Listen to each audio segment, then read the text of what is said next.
Hey, welcome to Integrative Preparedness. I am Steve Smith. Excuse the sound of the lawnmower in the back. If you can hear it, one of my neighbors doing his last of the fall mowings. I'm getting ready to go out and put Christmas lights up on a house with my son Aiden. For some of you who may not know, one of my businesses is specialty lighting, and a big part of that is Christmas lights. And it's something we look forward to all year long and have a great time doing it. I get out with some of the people that work with me, and we have a great time. We've got beautiful weather right now, and so we love these days when we compare them to some of the days that we're out there and it's 32 degrees and it's sleeting on us and the ladders are frozen and all that. But even that we say is better than working. Uh, Aiden's one of my favorites to work with. All of my people are great, but of course he's just now growing. He's 14, and this is the first year really that he's been out there doing the man's job of going up and down the ladders to the peaks and all that. And we were out doing a house the other day that gave me occasion to think about a lesson that I passed on to him from another example. We were out, and when we get to a house, we store lights through the year in bins, in plastic bins for each of the customers. We store them for the customers, and we just put them, when we take them down, we put them in plastic bins. Now, somehow, during the year, gremlins get into each one of those bins, and they tangle those lights all up. If you've ever seen Christmas Vacation, which is one of my favorite movies, and you see the son Russ coming out of the garage with that big ball of tangled lights. Say, what do we do with this? Well, it's not quite that bad, but it gets pretty tangled.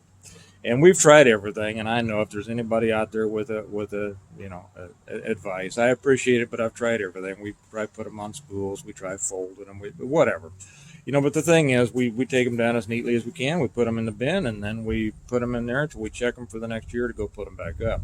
And invariably, they're going to be a little bit tangled. Well, it doesn't take 5 minutes to untangle them. So, so Aiden had pulled these out of a bin, and he kind of made a face, a gesture like, "Look at this mess." So, and I don't I will jump all over a negative comment, gesture, facial expression, whatever it is, because if there's anything that I can't stand, it's negativity. Now, I have to put in here that Aiden is not a negative person. He's one of the most positive people that I've ever met. And he's the kind, I tell him that he is the son my parents always wished I had been, that they had. He's the kind, he never has to be told to do anything. He keeps his room immaculate, not because we've made him do it, just because that's the kind of person he is. He makes straight A's. He's always studying. He's doing extra for his schoolwork. He laid the tile floor in his own bathroom. He set his own toilet. He put up the siding, the wainscoting in his bathroom. He's replaced his own ceiling fans. He replaces electrical switches. If there's something that needs to be done, he wants to know how to do it, and then he does it. When the garage is messy, he goes out there and cleans it up. When the basement is messy, he goes down there and straightens it up, and then brings me a diagram of his idea how to make it better and where we should store everything and where we need new shelving and everything like that. I mean, you can't get any better than this guy. But he had made this, one little semi-negative thing, and so I said, okay, let's talk about negativity for just a minute. We've all heard that saying, whether you think you can or think you can't, you're right. And that's a great saying because it talks about the power of positivity and negativity. However, that's really about total success or total failure.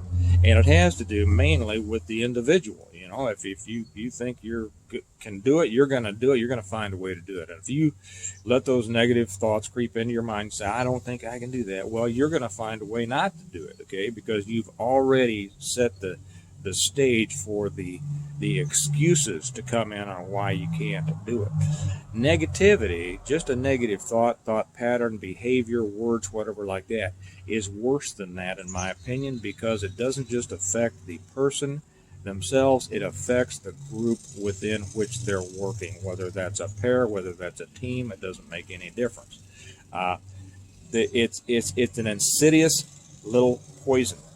And I told him about a guy that had worked with me some years ago. Great guy, smart guy, talented guy. I enjoyed having him around me, and I enjoyed, except when we'd go out, when I was showing him how to do lights, seemed like everything, he'd bring out these lights, and he'd see them in a tangle, and instead of waiting for me just to show him the easy way to get them, untangled, he had to, for some reason, make an emotional little statement, a little dramatic quirk, and he'd hold them up and go, well, yeah, I don't put up with that.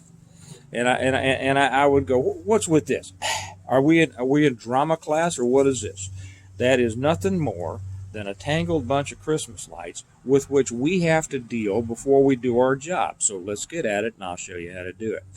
Nothing irks me like little, what do they call it? Passive aggressive kind of thing, negativity. And I tell you, it will get into the whole group. And it makes it no fun. It'll turn a fun situation into a non-fun situation. And if it goes farther than that, it'll poison the whole bunch. It's like, you take a nice, clear, cool glass of water and then drop one little drop of ink into it and see what happens. And that is the effect of a negative thought, a negative comment, a negative persona, a negative attitude. Okay? Attitude is so important. I know I'm not telling you anything that you don't know, but I see it in preparedness as well. It is now this kid that I was telling you about before. He had come from a family of professional victims, a very bright family, a very smart family, a very capable and creative family. But for some reason, they found they found their, gosh, I don't even know what to call it. They found their fulfillment in looking for ways that the world was against them. As a result, I'm sad to say that the young man is not doing very well, although he is continuing to find creative ways to explain away why he has not been successful in life. If you know any young people like this, share this with them, and realize when we're talking about preparedness, little negativities can get in the way, whether it's from people in your group, whether it's from people in your family, whether it's from people wherever it is. It can be the snarky comment, it can be the rolling eyes, it can be the exasperated, funny, at what you're trying to do, and it just will bring the whole thing down, and it turns a very positive and fun and fulfilling experience into something that is less. And the result is that you don't want to be around those people. You don't want them around. And that's kind of part of the culling process, isn't it? It's a part of saying, who do I want around me, and who don't I want around me? So anyway, that's the thought before I get out here. And I tell you, I'm looking forward to this day, because I know I'm going to be with, and I'm not, this is no reflection on anybody else that works with me, but I'm going to be out with one of the most positive young men that I know, and that's my son, Aiden. And I think Kelly's coming out, and the other kids might be coming out, and it's just going to be a great day out in the sunshine, putting up some Christmas lights and making people happy and having a positive attitude all day long. So you all have a great day. Remember that we prepare well today in order to live well tomorrow. And the first preparation that we should start with at the beginning of every day is to realize that this is a new day that God has made. He made it for you. Go make the best of it. And I'll talk to you later. Bye bye.